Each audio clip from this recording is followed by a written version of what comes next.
Good evening दोस्तों। मेरा नाम है निखिल कुमार और मैं मैथ्स विद निखिल में आप सभी का स्वागत करता हूं। अगर आप आरआरबी ग्रुप डी 2026 के लिए 12 अगस्त का एग्जाम देने जा रहे हैं तो आइए मेरे साथ मैथ्स के मोस्ट एक्सपेक्टेड क्वेश्चंस देखिए। चलिए पहले क्वेश्चन पर चलते हैं। देखिए पहला क्वेश्चन आपके सामने है कि एक बाल्टी को भरने के लिए एक पाइप सामान्य सामान्य रूप से 4 मिनट का समय लेता है। बाल्टी में एक छेद होने के कारण इसमें 5 मिनट लगते हैं। छेद कितने समय में पूरी बाल्टी को खाली कर देगा? ठीक है, चलिए देखिए। मैंने माना कि ए इसको 4 मिनट में भर सकता है। ठीक है, अब इसमें एक छेद है बी। अब कितने लग रहे हैं? अब लग रहे हैं 5 घंटे। ठीक है, दोनों का एलसीएम लिया 20, 4 का भाग लगाया 5 बार। ठीक है, और 5 का भाग लगाया 4 बार। ठीक है, अब देखिए यानी कि ये जो है ये दोनों, ये कितना आ रहा है? ये आ रहा है 4। ठीक है, ए कितना है? +5।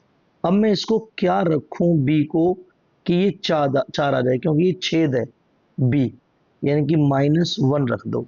यानी कि बी की जो एफिशिएंसी आई वो आई -1। और भरवाना कितना है? 20 भरवाना है। और किससे? छेद से भरवाना है। यानी कि इसको कितना टाइम लगेगा?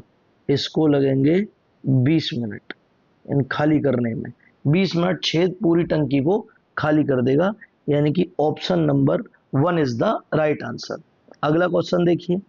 एक व्यक्ति द्वारा 6 वर्षों में 1,000 रुपए के मूलधन पर प्राप्त किया गया साधारण ब्याज मूलधन का 60% है। ब्याज की वार्षिक दर ज्ञात कीजिए।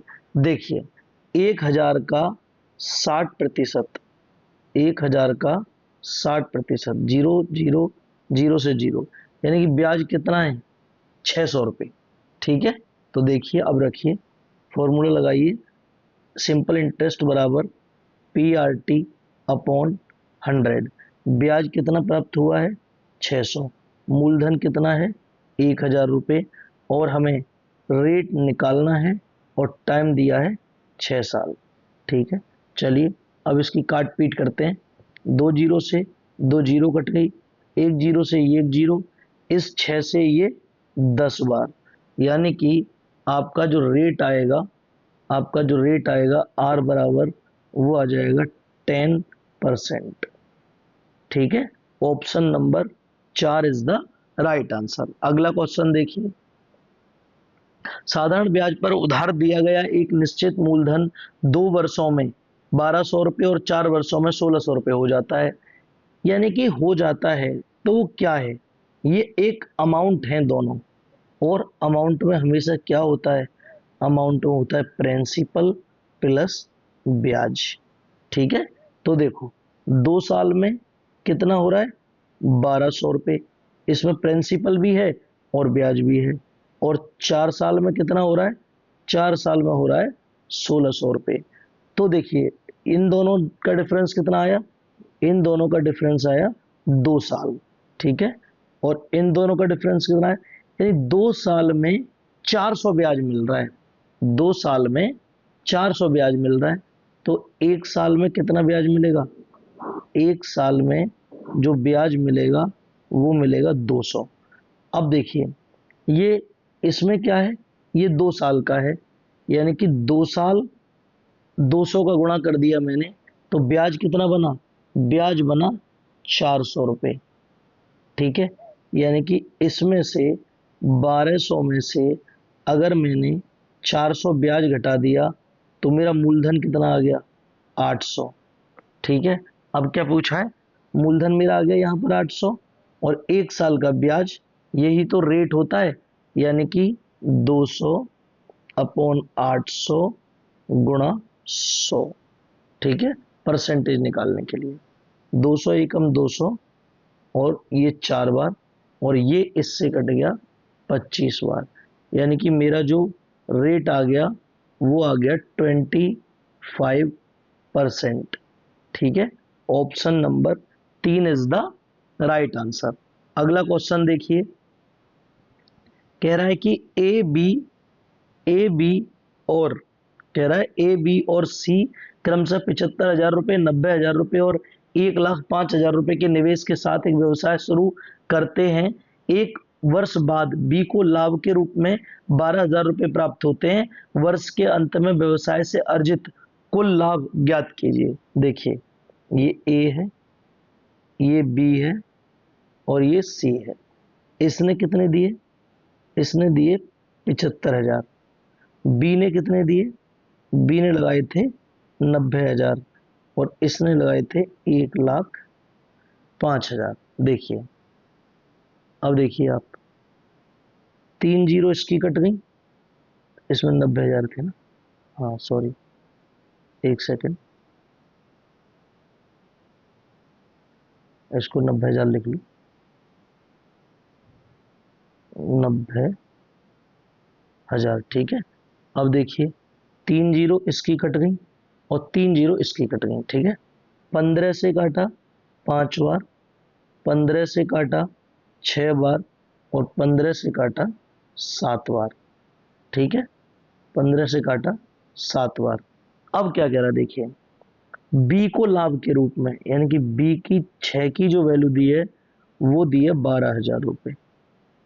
6 की वैल्यू 12,000 रुपये है, 6 की वैल्यू 12,000 रुपये है। तो एक की वैल्यू कितनी आ जाएगी? एक की वैल्यू आ जाएगी 2,000 रुपये। और हमसे कुल लाभ पूछा है, तो कुल लाभ क्या है? 5 + 6 + 7, कितने आ गए ये? 5 और 18। और एक रेशियो की वैल्यू कितनी है? 2,000 रुपये, यानी 18 दूनी 36,000 रुपये मेरा कुल लाभ होगा तीनों का।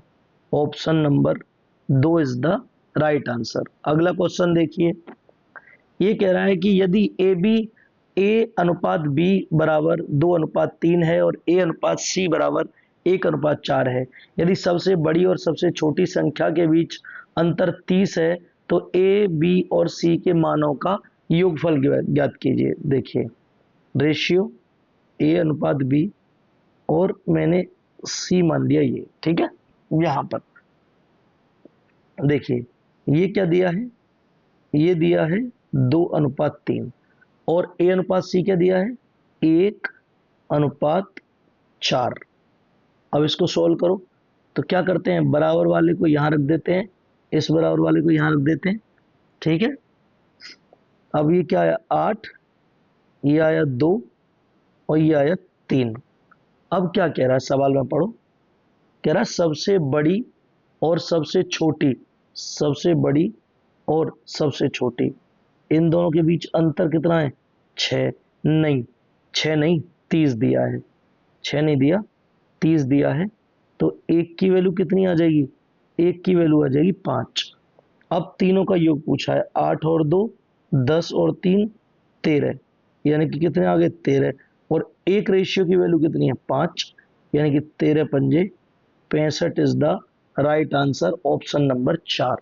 अगला क्वेश्चन देखिए, ये कह रहा है यदि लंबवृत्तीय बेलन की त्रिज्या 10% कम हो जाती है और ऊंचाई 20% बढ़ जाती है, तो इसका आयतन बताइए। आयतन क्या होता है बेलन का?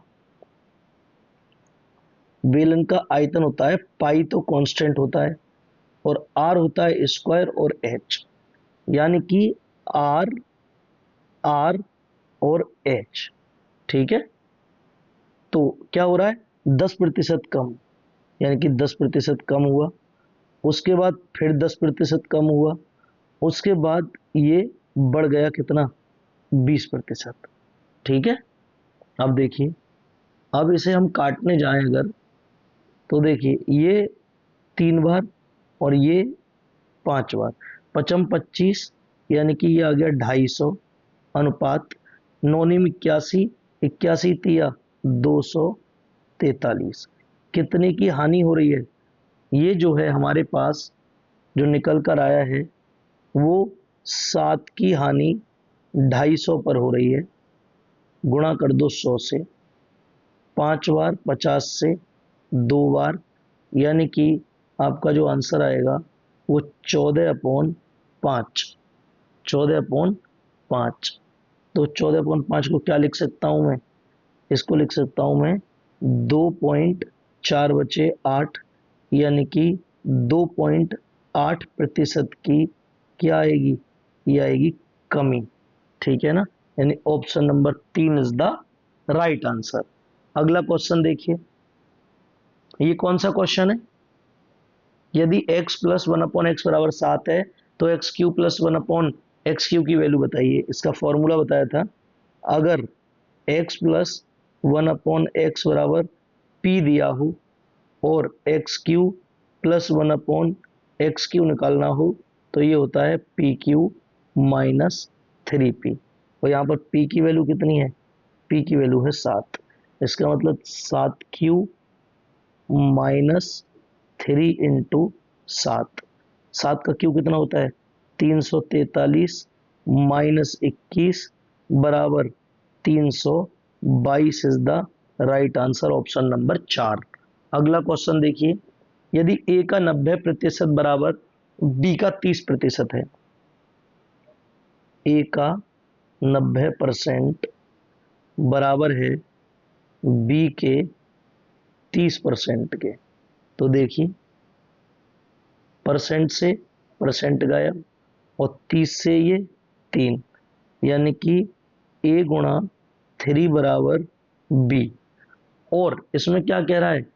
ये कह रहा है b बराबर दिया है a गुणा 2x%, ये वैल्यू दी है b की।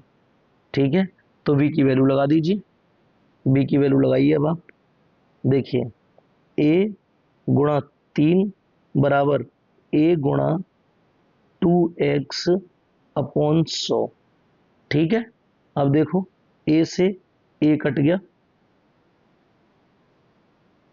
a से a कट गया, इससे ये कट गया 2 से 50 बार, तो x बराबर क्या आ जाएगा? x बराबर आ जाएगा 3 गुणा 50, तो x की वैल्यू आ गई आपकी 150, और यही आपका राइट आंसर है, ऑप्शन नंबर 4। अगला क्वेश्चन देखिए, कह रहा है एक चोर 300 मीटर की दूरी से एक पुलिसकर्मी को देख रहा है, यानी कि चोर और पुलिस, यानी कि ये यहाँ पर चोर है, ये यहाँ पर पुलिस है, और इन दोनों के बीच का जो डिफरेंस है वो 300 मीटर है। ठीक है, और स्पीड, चोर पुलिसकर्मी की स्पीड 10 और पुलिसकर्मी नहीं, पुलिसकर्मी को, हाँ, चोर की स्पीड 10 और पुलिस की स्पीड 12।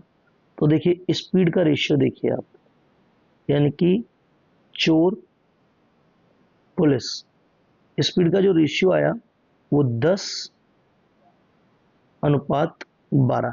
ठीक है, अच्छा एक बात सुनिए, अब आप इसको छोटा कर लीजिए, तो ये आया 5 अनुपात ये आ गया 6। ये क्या है? स्पीड का रेशियो। और आपने ये फॉर्मूला देखा होगा कि d बराबर s इंटू टी, यानी कि यहाँ पर d बराबर होता है s, यानी जो रेशियो स्पीड का है वही रेशियो दूरी का होगा। तो दूरी का रेशियो कितना होगा? ये भी 5:6 होगा। दोनों का डिफरेंस कितना है? दोनों का डिफरेंस है 1, और 1 की वैल्यू कितनी है? 300 मीटर। तो हमें चोर की दूरी पूछी है हमसे, तो कितनी हो जाएगी? 5 × 300 मीटर, ये आ जाएगी 1500 मीटर। और 1500 मीटर को क्या लिख सकता हूँ? 1.5 किलोमीटर। ये दूरी है चोर की। Option number 4 is the right answer. अगला क्वेश्चन देखिए, देखिए ए एक कार्य को 6 दिनों में पूरा कर सकता है, बी को उस कार्य को पूरा करने में 8 दिन लगते हैं, सी को उस कार्य को पूरा करने में ए और बी द्वारा एक साथ कार्य को पूरा करने में लगे समय जितना समय लगता है। यदि बी और सी एक साथ कार्य करते हैं तो उन्हें कार्य पूरा करने में कितना समय लगेगा? देखिए सबसे पहली बात तो इसमें यह है कि ए एक कार्य को 6 दिनों में और बी उस कार्य को 8 दिनों में। दोनों का एलसीएम आया कितना? 24। तो ए एक दिन में 3 कार्य और 8 का भाग नहीं, ए एक दिन में 4 कार्य और 8 का भाग लगाऊंगा तो बी एक दिन में 3 काम करता है। ठीक है, अब देखिए ये कह रहा है कि सी अनुपात ए प्लस बी और टाइम का रेशियो, ये कह रहा है जितना समय सी लेता है उतना ही ये दोनों लेते हैं। मैंने मान लिया 1:1। अब एफिशिएंसी, आपने एक फॉर्मूला देखा होगा क्या? टाइम बराबर W अपॉन एफिशिएंसी।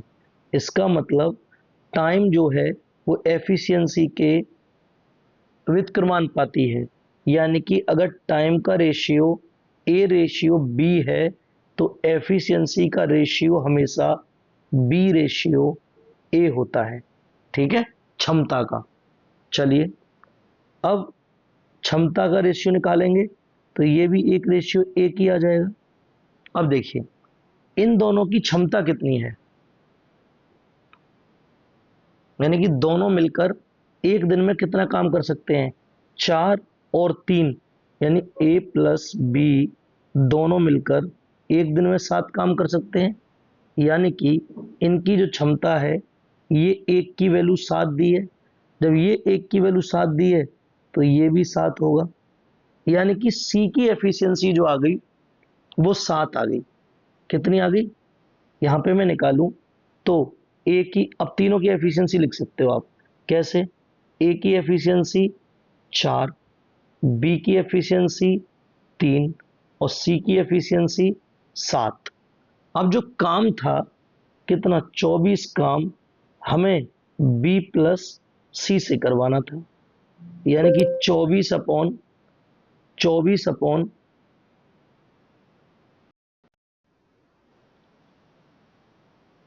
देखिए 24/बी प्लस सी। तो बी कितना करता है?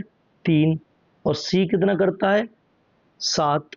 यानी दोनों मिलकर 24/10। 2 से काटा 12 बार और 2 से काटा 5 बार, यानी कि 12/5 मेरा राइट आंसर है। Option number 3। ठीक है, अगला क्वेश्चन देखिए।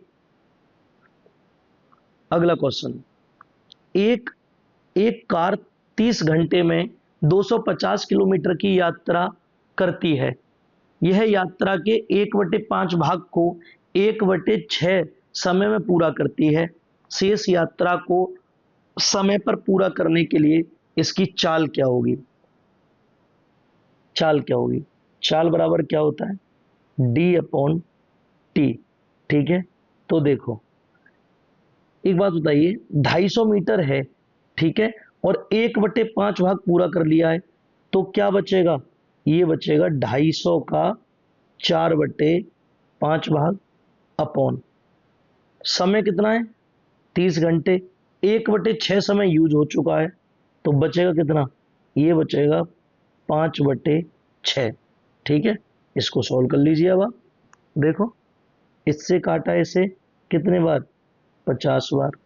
इसे काटा इसे 5 बार, तो कितना आएगा? ये आ जाएगा 200 अपॉन 25। ये इससे कट गया 8 बार, यानी कि आपकी जो स्पीड आ गई वो 8 किलोमीटर पर घंटा आ गई, यानी कि option number 2 is the right answer. अगला क्वेश्चन देखिए। ये कह रहा है कि स्थिर जल में रजनी 135 किलोमीटर 7.5 घंटे में तय करती है। स्थिर जल का मतलब क्या है? कि जो धारा है उसकी स्पीड 0 है, तो सिर्फ एक्स आएगी। कितनी? 135 और किलोमीटर की दूरी 7.5 घंटा। इसको लिख सकते हैं 15/2। ठीक है, 2 ऊपर चला जाएगा तो x बराबर कितना आ जाएगा? इससे काटा 9 बार, तो ये आ गया 9 × 2, यानी कि स्पीड आ गई 18 किलोमीटर पर घंटा। ठीक है, अब कह रहा है कि, अब क्या कह रहा है? जबकि वह धारा जबकि वह 48 किलोमीटर धारा के प्रतिकूल 4 घंटे में तय करती है। किलोमीटर में धारा की गति बताइए। यानी कि धारा x माइनस वाई बराबर 48/4, यहां से आएगा क्या, 12 किलोमीटर पर घंटा। अब आप एक बात बताइए, x माइनस वाई बराबर 12 है, ठीक है, 12 है, और x कितना है, x 18 है, माइनस बाई 12, तो 12 इधर आ जाएंगे, बाई इधर चला जाएगा, यानी कि 18 माइनस 12 बराबर वाई, और आंसर आ जाएगा वाई बराबर 6 किलोमीटर पर घंटा। ये आ गई धारा की चाल, ऑप्शन नंबर 4। अगला क्वेश्चन देखिए। अगला क्वेश्चन कह रहा है कि एक गोले का आयतन 38,808 सेंटीमीटर क्यूब है, तो गोलार्ध का पार्श्व पृष्ठ क्षेत्रफल ज्ञात कीजिए यदि गोले की त्रिज्या गोलार्ध की त्रिज्या की दोगुनी है। ठीक है, चलिए, गोले का आयतन 4/3 और पाई आर क्यू बराबर 38,808। देखो, 4 से इसे काटूंगा अगर मैं, तो 9, 2 बचे 7, 0, 4। ठीक है, अब पाई की वैल्यू कितनी है, 22/7, और नीचे 3 तो है ही, ठीक है, और आर क्यू, ठीक है। देखो, और ये कितना आया, 97/04।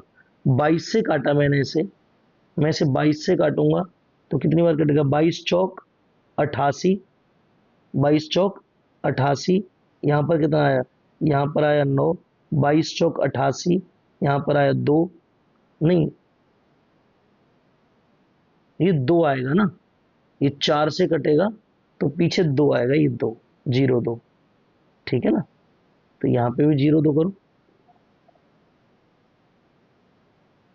यहाँ पे भी 0 2, अच्छे से लिख दो इस संख्या को, ठीक है, 97/02, ठीक है। अब ये काट दिया, बाई, यहाँ पर बचे 9, यहाँ पर बचे 2, तो 22 एकम 22। अब ये क्या आ जाएगा, ये आर क्यू बराबर आ गया 441 गुणा 21। तो आर क्यू बराबर, इसको क्या लिख सकता हूँ, 21 गुणा 21 गुणा 21, यानी कि आर बराबर गोले की त्रिज्या आ गई 21।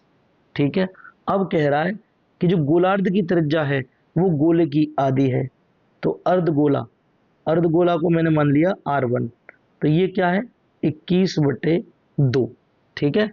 और गोलार्ध का पृष्ठ क्षेत्रफल पूछा है, फॉर्मूला होता है पाई आर स्क्वायर, 2 गुणा 22/7 गुणा 21/2 गुणा 21/2, 2 से 2 कट गया, 2 से ये 11 बार, इससे ये 3 बार, आंसर जो आएगा वो 33 गुणा 21, और इसको सॉल्व करोगे तो 693 is the right answer, option number 1।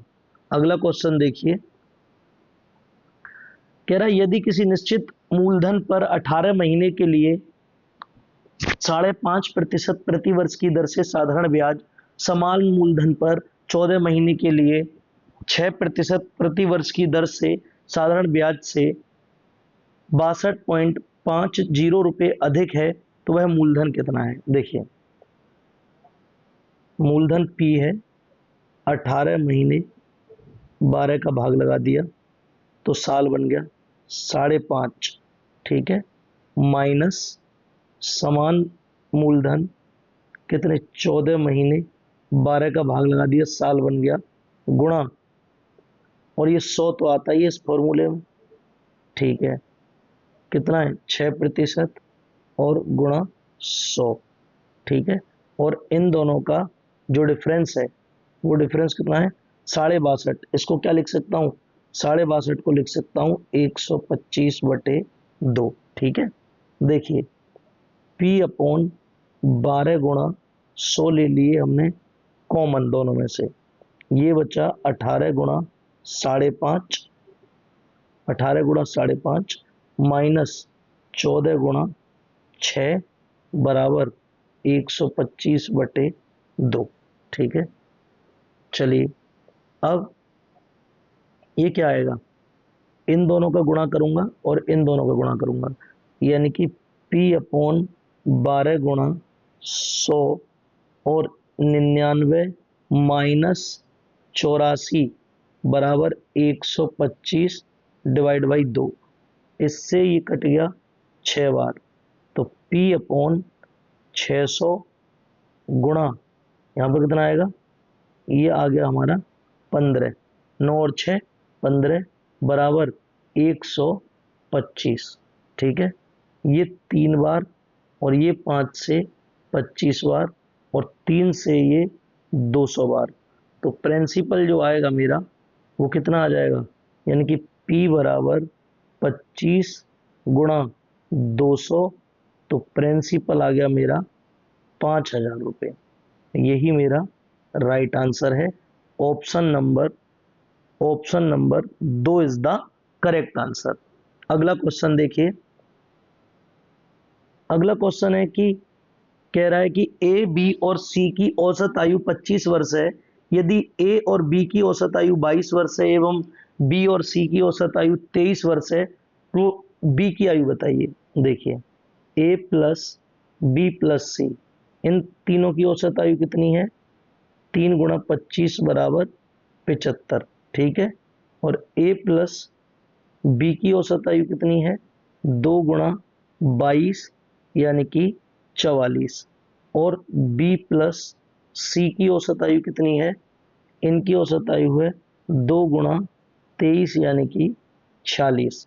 अब एक चीज देखिए आप, ए बी ये रहा, ए बी ये रहा, अगर मैं इस ए बी को इसमें से घटा दूं तो सी की वैल्यू आ जाएगी। तो देखो, यानी कि 75 में से 44 घटा दो तो सी आ जाएगा, यानी सी निकालने के लिए 75 माइनस 44 बराबर कितना आ गया, ये आ गया आपका 31। अब एक चीज और देखिए, अब ये बी और सी है और ये टोटल 46 है, और मुझे किसका निकालना है, बी की आयु निकालनी है। तो मैं सी की आयु घटा दूं, सी की आयु कितनी, 31, यानी कि मैं बी प्लस सी बराबर 46 है और ये मेरे पास 31 है, तो बी कितना आ जाएगा, बी आ जाएगा 46 माइनस 31 बराबर 15 साल, यानी option number 1 is the right answer. अगला क्वेश्चन देखिए, एक दुकानदार 9 खिलौने खरीदने पर 3 खिलौने मुफ्त देता है और सभी खिलौने पर एक ही प्रकार के हैं। एक ग्राहक को मिलने वाली छूट बताइए। इसका जो फॉर्मूला होता है वो होता है मुफ्त मुफ्त खिलौने, मुफ्त में दिए गए खिलौने अपॉन खरीदे गए खिलौने, खरीद खिलौने प्लस मुफ्त खिलौने। तो देखिए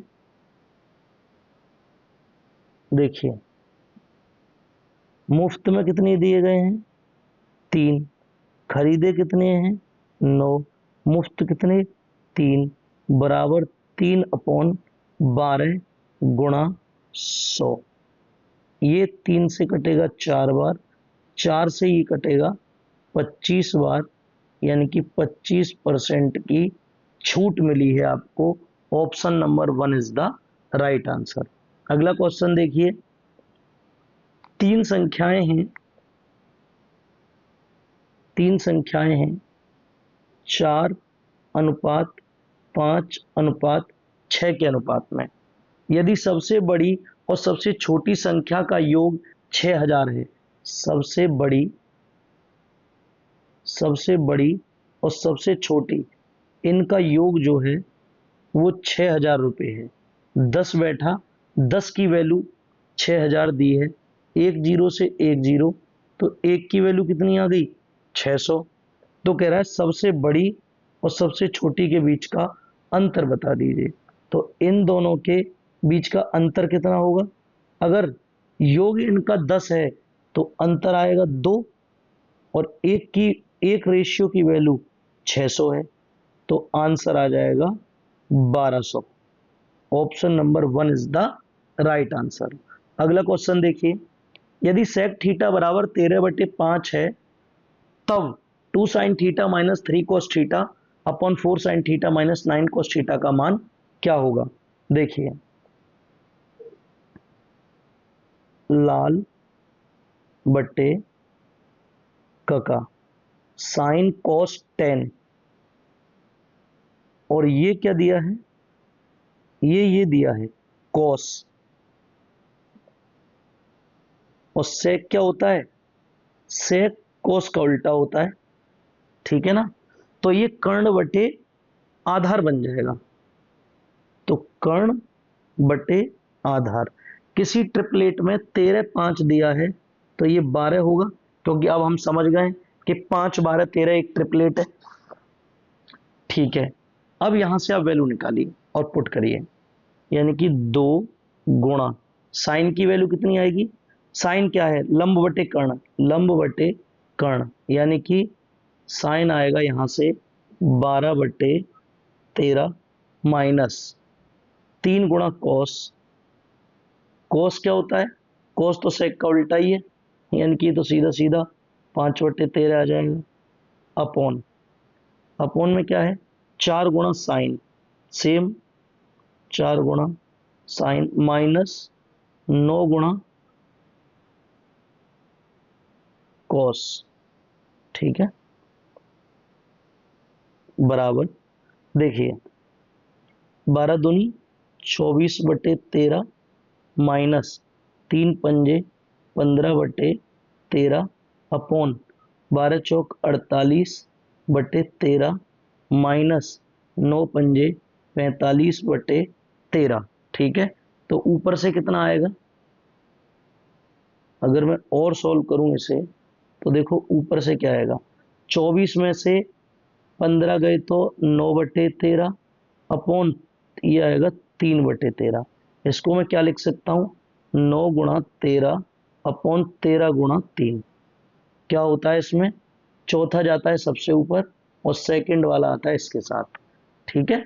चलिए, तो 13 से 13 कट गया और ये इससे कट गया 3 बार, आपका जो आंसर आएगा वो 3 इज द राइट आंसर है, ऑप्शन नंबर 3।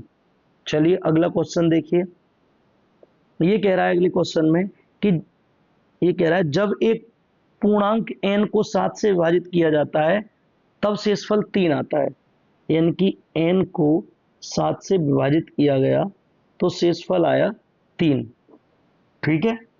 तो मैं मान लेता हूं कि जो n है, n मैंने n को 10 मान लिया, ठीक है। देखिए मैंने मान लिया n बराबर 10, ठीक है। अब मैं 10 को 7 से डिवाइड करूंगा तो क्या आएगा, 3 ही आएगा। अब कह रहा है कि 6n को 7 से विभाजित किया जाए तब शेषफल क्या होगा, यानी कि 10 6 अपॉन, यानी कि 60 अपॉन, ये कितना हो जाएगा 8 सत्ते 56, 4 शेषफल आएगा उस कंडीशन में, 4 शेषफल, option number 2 is the right answer. अगला क्वेश्चन देखिए, निक 30 दिनों में एक कार बना सकता है जबकि प्रियंका अकेले 40 दिनों में असेंबल कर सकती है। यदि वे इसे एक साथ बनाते हैं और 7,000 रुपये की किस्त प्राप्त करते हैं तो प्रियंका को कितनी धनराशि मिलेगी। यानी कि निक बनाता है 30 दिनों में, प्रियंका बनाती है 40 दिनों में, दोनों का एलसीएम 120, 30 का भाग लगाया 4, 40 का भाग लगाया 3, तीनों को किस रेशियो में मिलता है पैसा, तीनों को जो रेशियो में पैसा मिल रहा है 4 + 3 यानी कि बराबर 7, और 7 की वैल्यू 7,000, यानी कि यहां से एक रेशियो की वैल्यू कितनी आएगी, एक रेशियो की वैल्यू आएगी 1,000 रुपये, और प्रियंका का पैसा पूछा है 3 गुणा 1,000, आपका जो आंसर आएगा प्रियंका को जो पैसा मिलेगा वो 3,000 मिलेगा, ऑप्शन नंबर 1। अगला क्वेश्चन देखिए अगला क्वेश्चन कह रहा है कि एक वस्तु का अंकित मूल्य उसके क्रय मूल्य से 40% अधिक है, यदि उसका विक्रय मूल्य अंकित मूल्य का 73 सही 1/2% है, तो लाभ बताइए। यानी कि क्रय मूल्य और ये था आपका अंकित मूल्य। ठीक है, ये 40% अधिक का मतलब है ये अगर 5 है तो ये 7 है। अब ये कह रहा है कि उसका जो विक्रय मूल्य है वो अंकित मूल्य का 73 सही 1/2%, इसको लिख सकते हैं 147/200। ठीक है, ये आ गया। अब इसको और सॉल्व करूं, इसको मैं और सॉल्व करूं अगर, तो एसपी कितना आ जाएगा, एसपी आ जाएगा मेरा 7 7 49 4 और 14 7 98 102, 102/200। ठीक है, यानी कि सीपी और एसपी ये कितना है 1029/200 और ये कितना है 5। दोनों तरफ 200 को गुणा कर दो तो इससे तो ये खत्म हो जाएगा और ये रेशियो बन जाएगा 1000 रेशियो 1029। तो कितने ज्यादा, कितने का लाभ हो रहा है, 29 का लाभ हो रहा है 1000 पर 100% निकालने के लिए 100 का गुणा, 2 जीरो से 2 जीरो और 1 से यहाँ पॉइंट आ जाएगा, यानी कि 2.9% का लाभ होगा। ठीक है, option number 4 is the right answer. अगला क्वेश्चन देखिए, अगला क्वेश्चन आपके सामने है। देखिए ये जो क्वेश्चन है, देखिए बहुत आसानी से समझ जाएंगे इस क्वेश्चन को। एक चीज बताइए, ये जो 48 कोण है ये इसके बराबर है, ये 48 होगा तो फिर ये वाला कोण भी 48 होगा। जब ये 48 होगा तो ये कितना होगा, ये 132 डिग्री होगा। Option number 1 is the right answer, क्योंकि सीधी लाइन पर अगर ये कोण थीटा है तो ये 180 माइनस थीटा होगा। बस राइट आंसर आ गया आपका। ठीक है, अगला क्वेश्चन ये आपके सामने, वहां अच्छे से लिखा हुआ नहीं था तो मैंने इसको लिख के दे दिया है आपको। देखो 4x, ठीक है, गुणा साइन 60 मतलब 3/4 प्लस 3 गुणा ये √2 की जगह 2 आ जाएगा बराबर 7x गुणा cos 60 यानी कि 2, ठीक है, माइनस 9 गुणा 1 गुणा 2, ठीक है, 4 से 4 3x प्लस 6 बराबर 14x, 14x माइनस 18। ये धर जाएंगे ये धर आएंगे तो ये क्या बनेंगे, यहाँ से बनेंगे ये 11x बराबर 24 और x बराबर 24/11। Option number 2 is the right answer. Video अच्छी लगी हो तो वीडियो को लाइक कीजिए, चैनल को सब्सक्राइब कीजिए। Thank you so much for watching my video. कोई भी सवाल नहीं आता इस टेलीग्राम पर भेज दीजिए और पीडीएफ चाहिए तो ये वाला टेलीग्राम ज्वाइन कर लीजिए। Thank you.